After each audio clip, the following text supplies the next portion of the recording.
Então vamos lá, irmãos. Estamos gravando, como é praxe. Nossas aulas são sempre gravadas para a gente poder depois utilizá-las tanto com vocês quanto no futuro com outros alunos, tá bom? Então, mais uma vez, graça e paz, já oramos. Vamos dar início aqui à nossa sexta aula de Geografia Bíblica 1. Como é praxe, vamos ler aqui um texto bíblico, irmãos. Quero ler um texto bíblico. Hoje a gente vai falar sobre as planícies de Israel, deserto de Israel, os vales de Israel, e nós estamos já indo para o final do livro. Quero ler um texto com vocês, Salmo 23. Estão gostando do livro, né, irmãos? Pastor Ernesto Nini Sim, realmente pastor, muito bom. escreveu essa obra. Só para vocês terem uma ideia, ele ainda continua sendo usado nos seminários, esse livro, porque se tornou um clássico sobre o tema. Alguém leia para mim o Salmo 23, por gentileza? Salmo de número 23, independente da sua versão.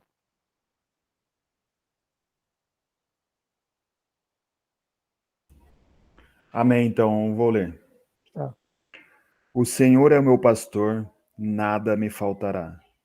Ele me faz repousar em pastos verdejantes.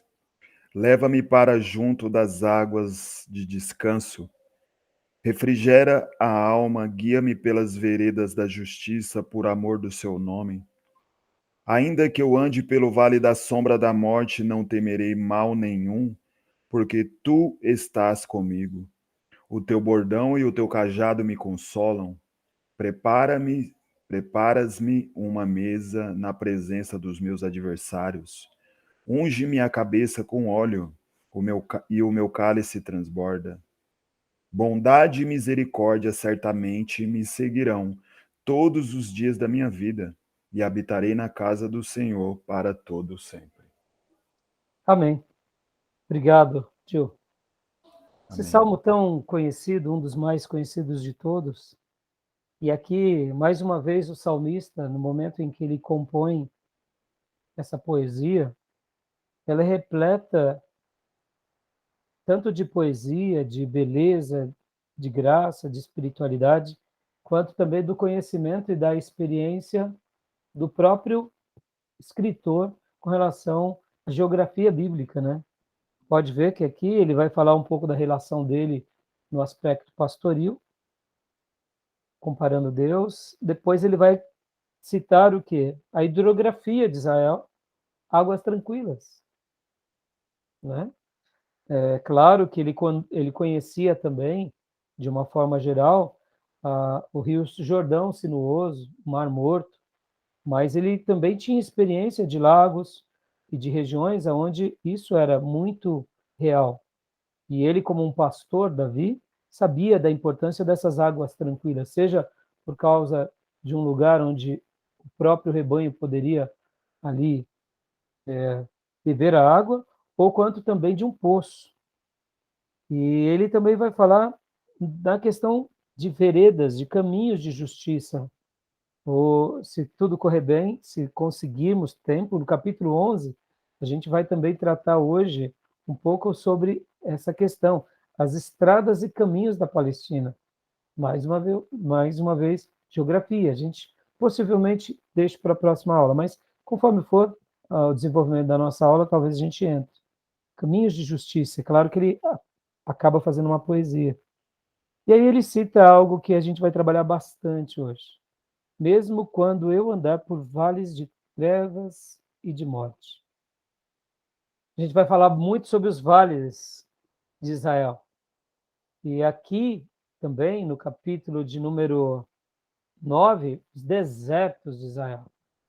Então, esse assunto de hoje a gente vai trabalhar bastante, porque você vê o salmista fazendo a sua poesia, fazendo a sua canção, ele, ele olhou a geografia para poder ser inspirado.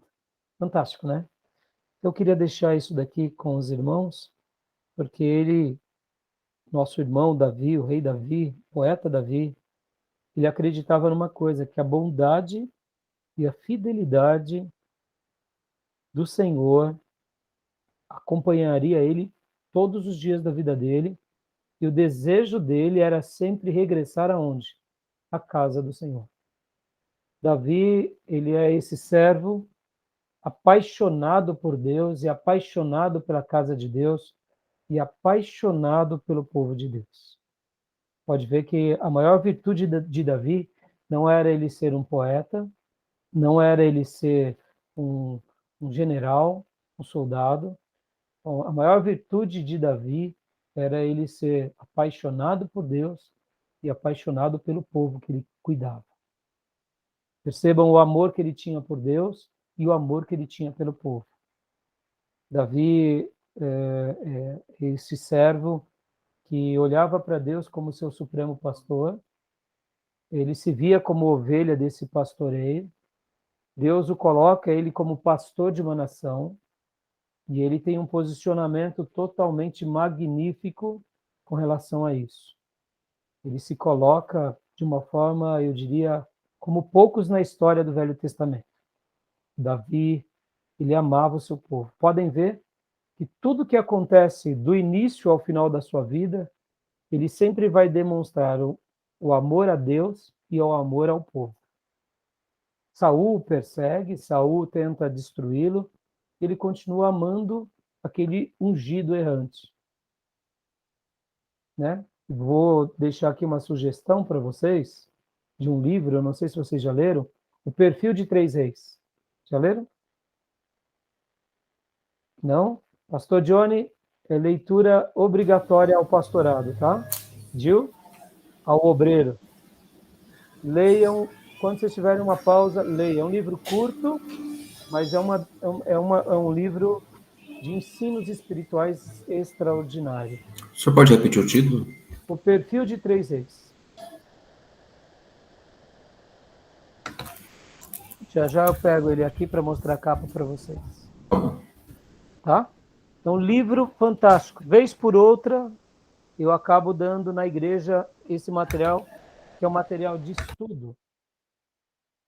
Porque todo cristão precisa de ler, ouvi-lo, porque acaba sendo quase que uma profecia. É um livro baseado na história de Davi, de Saul e de Absalão. Extraordinário, extraordinário. Pode ver que Davi amava Saul. Saul queria matá-lo, Saul queria destruí-lo, Saul queria arruiná-lo, e ele simplesmente amava. E ele ouvia as instruções daquele ungido errante. Fantástico, não? Pode ver, ele não se levanta, ele não mata. Saul lança lanças e flechas contra ele e ele não as devolve. Ele simplesmente ama. Tem as possibilidades de matar Saul por 2 vezes e não faz. Porque o ungido de Deus, quem cuida é Deus, não é os homens.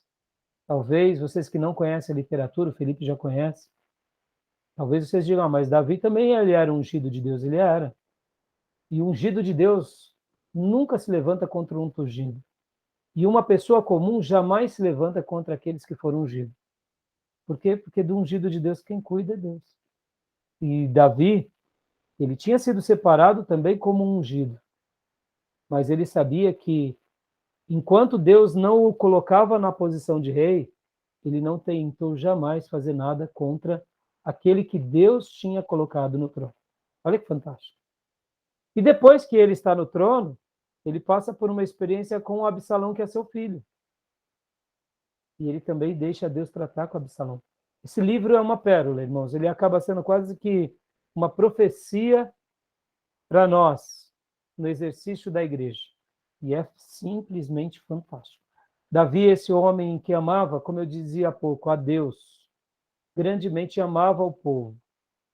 Não importava se esse povo era um ungido errante ou um filho rebelde e um filho que praticou a insurreição. Quer coisa pior do que essa? Seu filho providenciar a ruína do pai. Foi isso que aconteceu com Absalão. Lembra da história de Absalão? Vocês lembram? Lembra, pastor Johnny? Lembra?